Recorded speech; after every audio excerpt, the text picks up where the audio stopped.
السلام عليكم ورحمة الله. الحمد لله. الحمد لله كفى وسلام على عباده الذين اصطفى. أعوذ بالله من الشيطان الرجيم. بسم الله الرحمن الرحيم. إن الصلاة تنهى عن الفحشاء والمنكر. وقال النبي صلى الله عليه وسلم: إن بين الرجل وبين الشرك والكفر ترك الصلاة.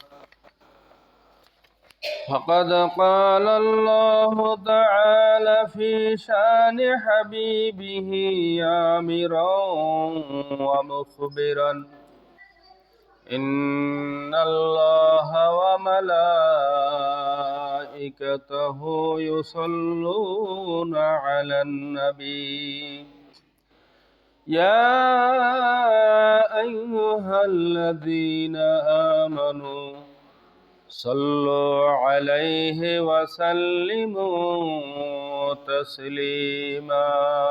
اللهم صل على سيدنا مولانا محمد وعلى آل سيدنا مولانا قدر قدرت تداری हर से खाहे आकुनी मुर्दरा तो जाने बख्शी जिंदरा बेजा कुनी. अल्लाहुम्मा सल्ली अला सय्यदना मौलाना मुहम्मद وعلى آل سيدنا مولانا محمد. মুআজ্জাজ হাজিরিন, উপস্থিত উলামায়ে দ্বীন, তোলাবে নিজাম, অত্র মৌলভীপাড়া জামে মসজিদে আগত সকল বয়সের মুসল্লিয়ান কিরাম, শুরুতে আমরা মহান রব্বুল আলামিনের দরবারে শুকরিয়া আদায় করি, যিনি আমাদেরকে তার হুকুমের সালাতুল জুমা আদায়ের জন্য মসজিদে আসার তৌফিক দান করেছেন। সকলে আমরা শুকরিয়া তান আদায় করি আলহামদুলিল্লাহ। দরুদ ও সালাম আকা নামদার তাজদার মদিনা জনাবে মুহাম্মদ রাসূলুল্লাহ সাল্লাল্লাহু আলাইহি ওয়াসাল্লাম। সম্মানিত হাজিরিন, আজকে 6 ডিসেম্বর 2024। আজকের দিনটি মুসলিম উম্মার জন্য, এই উপমহাদেশের জন্য, আমাদের জন্য একটা দুঃখের দিন। কার কার মনে আছে বলেন তো আজকের দিনটা যে আমাদের জন্য দুঃখের দিন? কেউ বলতে পারবেন কেন দুঃখের দিন আজকে?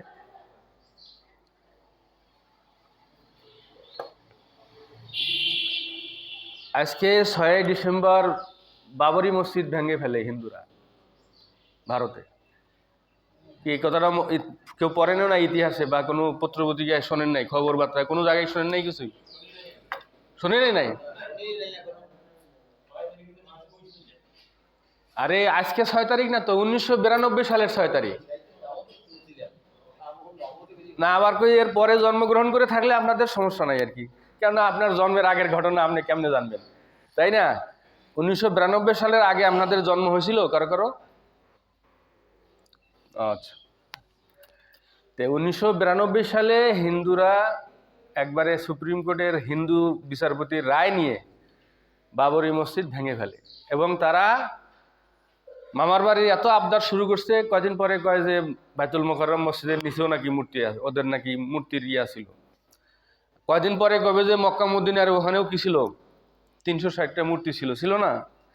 এখন কোনো জায়গায় কিছু ছিল এই জন্য কি ওটা ভাঙিয়ে এখন সেটা করা লাগবে? এটা কোনো বিচার, এটা কোনো ইতিহাস হলো? আজকে ভারত এত মুসলিম বিদ্বেষী, আলোচনার শুরুতেই এই দুই একটা কথা বলে নিচ্ছে এই জন্য যে তারা পুলিশ পাহারায় মুসলমান এমপিকে গুলি করে হত্যা করছে, পুলিশ পাহারায় মসজিদ ভাঙ্গে, পুলিশ পাহারায় তারা নারীদেরকে সম্ভ্রমহানি করে, একবারে পুরো জ্বলন্ত আগুনে পুড়িয়ে মারে। কি হেন কাজ নাই মুসলমানদের সাথে তারা করে। এই গুজরাটের হিন্দুরা বা বিভিন্ন জায়গার হিন্দুদের মধ্যে এই তারা মেসাকার করে ফেলে মুসলমানদেরকে। অথচ সেই হিন্দু রাষ্ট্রই আমাদের দেশে খালি একটা এই যে কি হিন্দু নেতা ধরছে ইসকনের চট্টগ্রামে, ধরার সাথে সাথে উনি বিবৃতি দিছে যে বাংলাদেশে নাকি মুসলমান হিন্দুদের উপরে নির্যাতন হইতেছে, তারা নাই খুব অসহায় অবস্থায় আছে। এটা কি ভূতের মুখের আমনাম না? ভূতের মুখের আমনাম। মানে জীবন্ত মানুষ পুড়ে ফেলতেছে, জীবন্ত এমপি মেরে ফেলতেছে, জীবন্ত মসজিদ ভেঙে ফেলতেছে একবারে পুলিশ পাহারা দিয়া। তারা সবক দেয় আমাদেরকে যে হিন্দুদের উপর নাকি আমরা নির্যাতন করতেছি।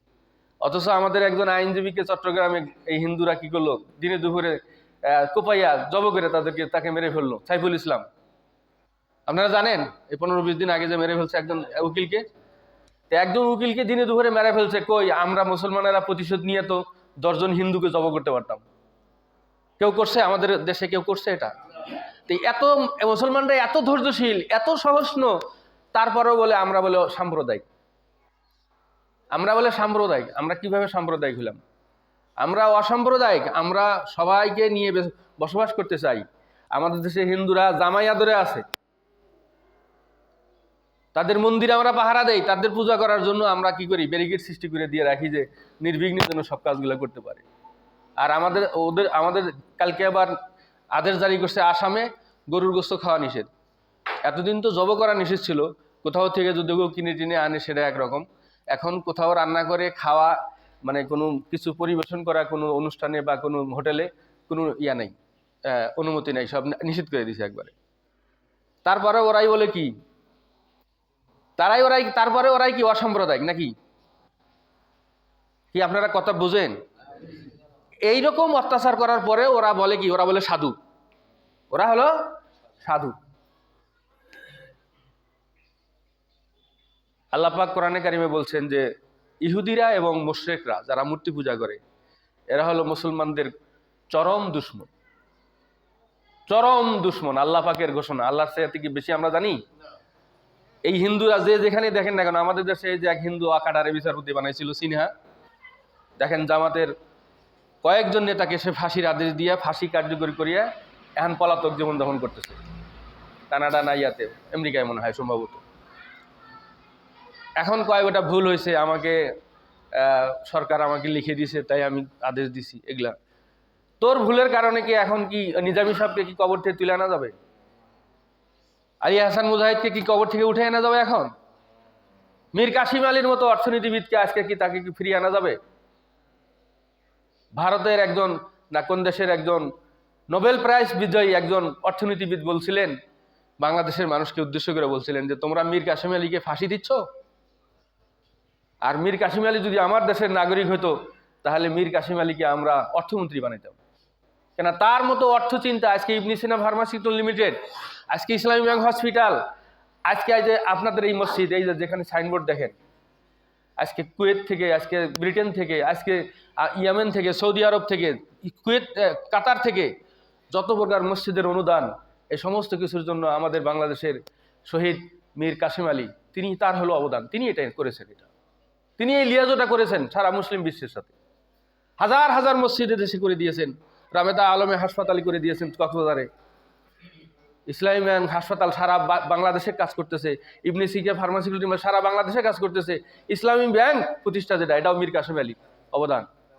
এই ধরনের একজন মানব ইতিহাসে ইসলামের জন্য এত দরদি মানুষ আর খুঁজে পাওয়া যাবে না। আমি তার বাড়িতে গেছিলাম, মানিকগঞ্জে আমার বিয়ে বাড়ি থাকার সুবাদে তার বাড়ি দেখতে গিয়েছিলাম। একটা ঘরও নাই তার বাড়িতে, টিনের না সোনের 2-1টা ঘর ছিল, তার শহীদের পরে ওগুলো ভেঙে টেঙে না ইয়া করেছেন আবাদি জমি। এত অর্থ সম্পদ এই দেশের মানুষের জন্য যে মানুষটা করছেন, তার বাড়িতে 2টা ইটের নাই, টুকরা দিয়ে একটা ঘর তোলা নাই। ফানাফিল্লা কাকে বলে, তাওয়াজ্জু কাকে বলে, হুজুরি কল্প কাকে বলে, আল্লাহর জন্য নিবেদিত কোরআন কাকে বলে, এই সমস্ত মানুষদের ইতিহাস দেখে আসলে আপনারা বুঝতে পারবেন যে তারা কতটুকু আল্লাহর জন্য এবং দেশের মানুষের জন্য, ইসলামের জন্য কতটুকু করেছে। তার বাড়িতে কিছুই নাই। জামাতে ইসলামের একজন সাবেক আমির মারা গেলেন, মরহুম মকবুল আহমদ সাহেব। তার ইন্তেকালের পরে জানা গেল, আমরা আগে জানতে পারি নাই, পরে মারা যাওয়ার পরে জানতে পারলাম যে তার কোনো ব্যাংকে অ্যাকাউন্টই নেই। সারা বাংলাদেশের একজন আমির, আমাদের দেশের নেতা নেত্রী হইলে তো তার মানে তার অ্যাকাউন্টের টাকা দিয়ে কি গুদাম হয়ে থাকে টাকা, তাই না, টাকার গুদাম। আর একজন জামাত ইসলামের একজন কেন্দ্রীয় আমির, তার একটা অ্যাকাউন্ট নাই, মানে কোনো ব্যাংকে তার কোনো অ্যাকাউন্টই খোলে নাই। জোর শ্রদ্ধ ডক্টর লুৎফর রহমান সাহেব, যিনি সাইদি সাহেবের সমসাময়িক ছিলেন, যে মরহুম কিছুদিন আগে মারা গেলেন, সেই ডক্টর লুৎফর রহমান সাহেব না হলে বিশ্বের বিভিন্ন দেশে তিনি মাহফিল করে বেড়াইছেন, ওয়াজ করে বেড়াইছেন। দেশের কত ভক্তরা তাকে বলেছে যে আপনার বাড়িটা একটু ভালো করে দিই, ঘরটা একটু ভালো করে দিই। বলছে যে না, দুনিয়ার এই ঘর আমার ভালো করা লাগবে না। উনি এই ভাঙ্গা টিনের ঘরে থেকেই জীবনযাপন করে দুনিয়া থেকে চলে গেলেন। এগুলো হচ্ছে ফানাফিল্লা মানুষের, আল্লাহ ওয়ালা মানুষদের এই সমস্ত, এগুলা হচ্ছে নজির, এগুলা ইতিহাস। যাই হোক, যে কথা বলতেছিলাম যে আজকে ইসলামের জন্য, ইসলামের মুসলমানদের জন্য যত ক্ষতিকর কাজ বেশি করেছে এই হিন্দুরা করেছে, ইহুদিরা করেছে। এজন্য আমরা তাই বলে কোনো হিন্দুকে ধরে জব করতে বলতেছি না, আমি এটা ভুল বুঝেন না, হিন্দুদের সাথে খারাপ ব্যবহার করবেন তাও না, কিন্তু আমাদেরকে মনে মনে এই জিনিসটা বুঝে রাখতে হবে যে এই হিন্দুরাই হচ্ছে আমাদের জন্য সবচেয়ে চরম দুশ্মন। উপরে উপরে যাই এরা ভালো দেখাক না কেন। ভাইয়েরা আমার, আজকে এই 6ই ডিসেম্বর বাবরি মসজিদ, মুসলমানদের বিশাল বড় মসজিদ এটা, এবং মুসলমানদের একটা 750 বছর মুসলমানেরা কি করেছে, ভারতবর্ষে শাসন করেছে। এই সম্রাট বাবর থেকে নিয়ে, সম্রাট বাবর ওই মসজিদটা তৈরি করেছিলেন, তার নামে বাবরি মসজিদ এটা। সম্রাট শাহজাহান থেকে শুরু করে সম্রাট আওরঙ্গজেব, সম্রাট শাহজাহান, সবাই এই 750 বছর ভারতবর্ষ শাসন করেছে। হিন্দুরা পর্যন্ত স্বীকৃতি দিয়েছে যে মুসলমানেরা যদি হিন্দুদের প্রতি খারাপ ব্যবহার করতো বা হিন্দুদেরকে মেরে ফেলতো, তাহলে 750 বছরে এই ভারতবর্ষে একটা হিন্দুও খুঁজে পাওয়া যেত না।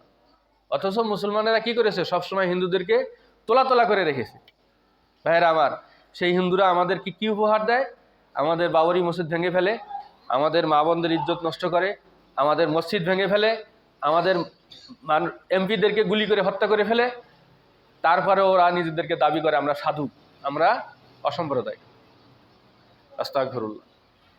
ভাইয়েরা আমার, আমি আজকে কোরআনে কারিম থেকে যে আয়াতটা তেলাওয়াত করেছি সেটা হচ্ছে আল্লাহ রাব্বুল আলামিন আমাদেরকে সৃষ্টির পরে গুরুত্বপূর্ণ যেগুলো কাজ ফরজ করেছেন তার মধ্যে একটা সালাত বা নামাজ হচ্ছে আমাদের প্রতি আল্লাহ পাকের একেবারে অবশ্যকরণীয় ফরজ কাজগুলোর মধ্যে একটা ফরজ। আপনারা সকলেই অবগত আছেন, অনেক আলোচনা শুনেছেন যে রাসূল আকরাম সাল্লাল্লাহু আলাইহি সাল্লামকে আল্লাহ পাক মেরাজে ডেকে নিয়ে কয়েকটা জিনিস উপহার দিয়েছিলেন, তাই না? আর সে আজমে ডেকে নিয়ে আল্লাহ পাক রাসূলকে কয়েকটা জিনিস উপহার দিয়েছিলেন, তার মধ্যে একটা 5 ওয়াক্ত সালাত। যদিও 50 ওয়াক্ত ছিল, পরে আস্তে আস্তে কমিয়া 5 ওয়াক্ত করা হয়েছে। আল্লাহ রব্বুল আলামিন আল্লাহ রাসূলকে ওয়াদা দিয়েছেন যে এই 5 ওয়াক্ত নামাজ যদি সে নিয়মিত আদায় করে তাহলে 50 ওয়াক্তের সওয়াবই তার আমলনামায় জমা হবে। আল্লাহ পাক কোরআনে কারিমে কি বলছেন সালাতের ব্যাপারে? ওয়া আকিমুস সালাতা ওয়া আতুজ যাকাতা ওয়ারকাউ মা'আর রাকিন, সূরা বাকারার 43 নম্বর আয়াত। যে তোমরা সালাত কায়েম করো, যাকাত আদায় করো, আর রুকুকারীদের সাথে রুকু করো। 3টা কথা এখানে আল্লাহ রাব্বুল আলামিন কোরআনে কারিমের যত জায়গায় নামাজের কথা বলেছেন, প্রায় জায়গাগুলোতেই সালাতের কথা বলছেন, না এই যাকাতের কথা বলছেন। মানে ইসলামের আমাদের শারীরিক ইবাদত যেমন নামাজ, অর্থের ইবাদত হচ্ছে যাকাত, যাকাত, ফিতরা, সদকা, দান, এগুলো। এই 2টা জিনিসকে আল্লাহ রাব্বুল আলামিন সমান্তরালভাবে উল্লেখ করেছেন কোরআনে কারিমের মধ্যে।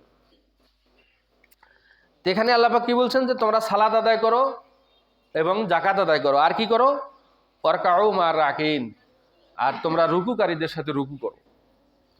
এখানে আরবি ব্যাকরণের একটা সুন্দর তাৎপর্যপূর্ণ দিক আছে, সেটা হলো আকিমুস সালাতা ডাইরেক্ট আদেশ, ও আতুজ জাকাতা ডাইরেক্ট আদেশ, কিন্তু পরের আদেশটা আল্লাহ রাব্বুল আলামিন একটু ইনডাইরেক্ট করেছেন, কি আটফু করেছেন যে ওয়ারকাউ মার রাকিন।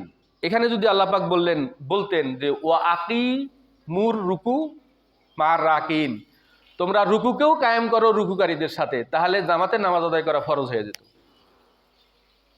কিন্তু আল্লাহ রাব্বুল আলামিন একটু ইঙ্গিত দিয়েছেন যে কি ওয়ারকাউ, তোমরা রুকু করো মার রাকিন, অন্যান্য রুকুকারীদের সাথে। এই বাংলা ভাষাটা কি বোঝা যায়? অন্যান্য মানুষ যেখানে রুকু করে সেই রুকুকারী মানুষগুলোর সাথে তোমরা কি করো, রুকু করো। এটার মানে কি? জামাতে পড়তে হবে নামাজটা, তাই না? নাকি এটার ব্যাখ্যা তো এটাই, মানে তুমি নামাজটা কোথায় পড়বা? আল্লাহ পাক বলে দিচ্ছেন যে তুমি নামাজটা কোথায় পড়বা? অন্যান্য রুকুকারীদের সাথে। তাহলে অন্যান্য রুকুকারীরা কোথায়? একেবারে সহজ জিনিস না এটা, যে অন্যান্য রুকুকারীরা যেখানে রুকু করতেছে তুমি তাদের সাথে কি করো, রুকু করো। এর মানে তুমি জামাতের সাথে নামাজটা আদায় করো। তা আল্লাহ রাব্বুল আলামিন বান্দার প্রতি ইহসান করে ডাইরেক্ট আদেশ শব্দটা উল্লেখ না করে, ও আকিমু এই শব্দটা উল্লেখ না করে এখানে আটফু করেছেন কিসের উপরে? আগের যে আকিমুস সালাত ও আতুজ জাকাত, এখানে যে আকিমু শব্দ আছে এটার উপরে আটফু করেছেন যে ওয়ারকাউ মার রাকিন, এবং তোমরা রুকুকারীদের সাথে রুকু করো। এটা আল্লাহ রাব্বুল আলামিন বান্দার প্রতি ইহসান করেছেন এটাই, যে যাতে করে জিনিসটা ফরজ হয়ে গেলে গুনাহগার হবে যদি না আদায় করে। তো এখন আল্লাহ রাব্বুল আলামিন একটু রিল্যাক্স রাখছেন যে ঠিক আছে, তুমি মসজিদে যে হয়তো 5 ওয়াক্ত মনে করো সবার সাথে রুকুকারীদের সাথে রুকু করতে পারো নাই, দোকানের মধ্যে আসো, ঠিক আছে 2 জন কর্মচারী নিয়ে ওখানে রুকুকারীদের সাথে রুকু করো। বাড়িতে ছেলে আছে, জামাই আছে, তাদেরকে নিয়ে একসাথে, স্ত্রীকেও রাখতে পারেন, মেয়েকেও রাখতে পারেন, তারা পিছনে দাঁড়াবে, সরাসরি পিছনে। শুধু স্বামী আর স্ত্রী মনে করেন জামাতে নামাজ আদায় করতে পারবেন, আপনি সরাসরি সামনে, স্ত্রী সরাসরি পিছনে, ডানে পাবে না। কি কথাটা বোঝা গেছে?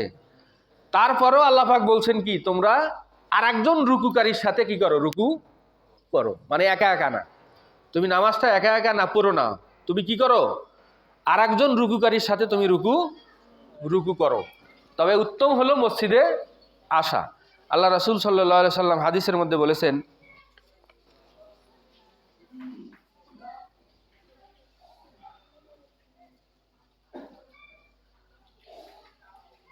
সালাতুল ফাজ্জে, একজন ব্যক্তির নামাজ যেটুকু সওয়াব হয় সে যদি জামাতে নামাজ আদায় করে তাহলে সাবাআতু ওয়া ইশরুনা দারফান, তাহলে তার নামাজটা কি হয়, জামাতের সাথে পড়লে 27 গুণ বর্ধিত আকারে সওয়াব প্রদান করা হয়। তাহলে আপনি যদি বাসায় 1 রাকাত নামাজ পড়েন 1 রাকাতের সওয়াব পেলেন, আর যদি মসজিদে আপনি জামাতের সাথে 1 রাকাত নামাজ পড়েন কয় রাকাতের সওয়াব পেলেন? 27 রাকাতের সওয়াব পেলেন। তাহলে ফজরের 2 রাকাত নামাজ যদি আপনি মসজিদে জামাতের সাথে পড়েন তাহলে আপনি কয় রাকাতের সওয়াব পেলেন? 27 2 গুণে কত? 54 রাকাতের নামাজ আদায়ের সওয়াব আপনি পেলেন।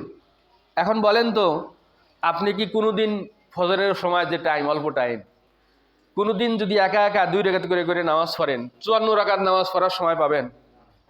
সূর্য উঠে যাবে না? তার আগে সূর্য উঠে যাবে, তাই না? আর আপনারও কি ধৈর্য কুলাবে?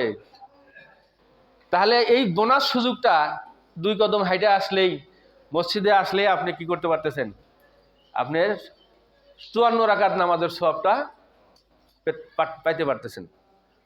সুন্নতটা আপনি বাসায় পারেন, সমস্যা নাই, সুন্নত বাসায় পড়েন, একবারে টাইম নিয়ে এসে জামাতে দাঁড়িয়ে যাবেন।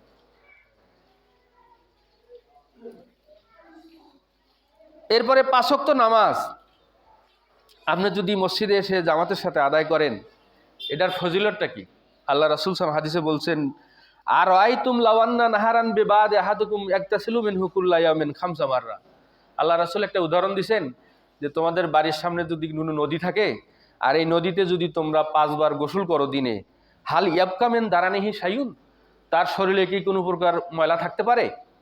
ক্বালুলা, সাহাবা কেরাম বললেন যে লা ইয়াবকা মিন দারানিহি শাইউন, না, তার শরীরে তো আর কোনো ময়লা থাকতে পারে না।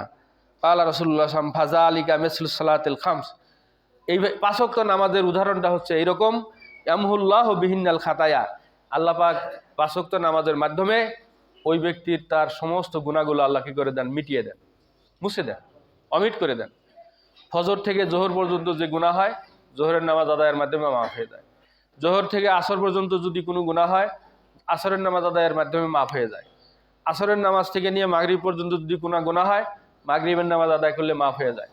মাগরিবের নামাজ থেকে এশার নামাজ পর্যন্ত যদি কোনো গুনাহ হয়, এশার নামাজ আদায় করলে সেটার কি হয়ে যায়, মাফ হয়ে যায়। এশার নামাজ পড়ে যদি কেউ ঘুমায়, ফজর পর্যন্ত যদি কোনো গুনাহ হয়, তাহলে আল্লাহ পাক ফজরের নামাজ আদায়ের মাধ্যমে তার গুনাহগুলো কি করে দেন, মাফ করে দেন। তাহলে তার পুরো আমল নামাটা কি থাকে, 5 ওয়াক্ত নামাজ যদি কেউ পড়ে এবং জামাতের সাথে পড়ে, মসজিদে এসে পড়ে, তাহলে তার আমল নামাটা ফ্রেশ থাকে। কি থাকে, ফ্রেশ থাকে, এর মধ্যে কোনো ভেজাল থাকে না। অন্য হাদিস আল্লাহ রাসূল সাল্লাল্লাহু আলাইহি ওয়াসাল্লাম বলছেন, as-salatul khamse wal jumu'ate ilal জুমা, 5 ওয়াক্ত নামাজ এবং এক জুমা থেকে আরেক জুমা, ও রমজানু ইলা রমজান, এক রমজান থেকে আরেক রমজান, মুকাফফারাতুন লিমা বাইনাহুন্না মা ইস্তিনাবাতিল কাবায়ের। এখানে একটা শর্ত দেওয়া হয়েছে, যদি সে কবিরা গুনাহ থেকে বেঁচে থাকে, অন্যের হক নষ্ট করলো না, জেনা ব্যভিচারিতা গেল না, হারাম খাইলো না, বা মানুষ খুন করলো না, কারো হক নষ্ট করলো না, অর্থাৎ বান্দার হক নষ্ট করলো না, এই ধরনের সেফ থেকে একজন মানুষ যদি 5 ওয়াক্ত নামাজ পড়ে, এক জুমা থেকে আর এক জুমা পড়ে, এক রমজান থেকে আর এক রমজান বন্ধ রোজা রাখে, মানে এক রমজান রোজা রাখছে, পরের রমজান আসলে আবার রোজা রাখছে, তাহলে এই মাঝখানের যে সমস্ত গুনাহ, এই গুনাহগুলো আল্লাহ রাব্বুল আলামিন কি করে দেন, মুকাফফারাতুন, মানে তিনি অমিট করে দেন, ডিলিট করে দেন, এগুলোকে মুছে দেন। সে নিষ্পাপ হয়ে থাকে, সে বেগুনাহ হয়ে থাকে। শুধুমাত্র বলা হয়েছে একটা শর্ত, কি, মা ইস্তিনাবাতিল কাবায়ের, তাকে কবিরা গুনাহ থেকে বেঁচে থাকতে হবে। আল্লাহর সাথে শিরক করা যাবে না, এটা কবিরা গুনাহ। মা বাবার অবাধ্য হওয়া যাবে না, এটা কবিরা গুনাহ। মদ পান করা যাবে না, কবিরা গুনাহ। জেনা করা যাবে না, কবিরা গুনাহ। মানুষের ঠকানো যাবে না, কবিরা গুনাহ। কারো মাল চুরি করে নেওয়া খাওয়া যাবে না, ডাকাতি করে নিয়ে খাওয়া যাবে না, ঠকানো যাবে না, কারো হক নষ্ট করা যাবে না। এই সমস্ত জিনিস বেঁচে থাকলে শুধু নামাজ এবং রোজা এবং জুমা থেকে জুমা, এইভাবে যদি একজন মানুষ ইবাদতের মধ্যে থাকে, তাহলে তার আমল নামায় আর কোনো গুনাহ থাকবে না, সে নিষ্পাপ অবস্থায় কি করতে, জীবনযাপন করতে পারবে। সবাই বলুন সুবহানাল্লাহ। সম্মানিত ভাইয়েরা আমার, আলোচনা আর দীর্ঘায়িত করি না। তাহলে আমরা ইনশাআল্লাহ 5 ওয়াক্ত নামাজ আদায় করবো তো ইনশাআল্লাহ। মসজিদে আসার চেষ্টা করব, যদি না হয় যেখানে আছেন ওইখানে জামাত করার চেষ্টা করবেন। আল্লাহ রাব্বুল আলামিন সামান্য একটু যেহেতু ইহসান রাখছেন, নাহলে যদি এমন আদেশ দিতেন যে সবাইকে মসজিদে এসেই জামাত 5 ওয়াক্ত নামাজ পড়তে হবে, আমাদের জন্য কি হতো না, কঠিন হয়ে যেত না জিনিসটা। আপনি অনেক সময় তো জমিতে ধান কাটাকাটি করতেছেন, আপনার যে কজন কামলা কিষান আছে বা আপনার সাথে আছে, তাদেরকে নিয়ে আসরের নামাজ ওখানে জামাতের সাথে পড়ে ফেলেন। আল্লাহ পাকের আদেশটা একটু এমন লিবারেল করছেন যে আপনার জন্য সম্ভব। বাসের মধ্যে আছেন বা ট্রেনের মধ্যে আছেন, আমি ট্রেনেও জামাত করছি, নৌকায় জামাত করছি, আমি ফেরির মধ্যেও জামাত করছি, এরকম উদাহরণও আছে, আমার জীবনেই উদাহরণ আছে। শুধু ইচ্ছা, আপনি যদি ইচ্ছা থাকেন, অজু করে ডাইনেভাবে তাকাবেন, এই ভাই একজনকে টান দিয়ে, এই আসো না একটু নামাজটা পড়ে নিই, আপনি একজন মানুষের সাথে নামাজটা আদায় করলেন, আল্লাহর হুকুমটা আদায় হয়ে গেল। আল্লাহ পাক বলছেন রুকুকারীর সাথে কি করো, রুকু করো। এই কথাটা কার, যারা পরে আসছেন তারা শুনে রাখেন। আল্লাহ পাক বলছেন রুকুকারীদের সাথে কি করো, রুকু করো, মানে তুমি একা রুকু করো না, তোমার সাথে আর একজনকে নিয়ে রুকু করো, মানে জামাতের সাথে নামাজ আদায় করো। বোঝা গেছে এই কথাটা? আল্লাহ পাক আমাদের সবাইকে আমল করার তৌফিক দান করুন, আমিন। যারা সুন্নাত করেননি পড়েনি।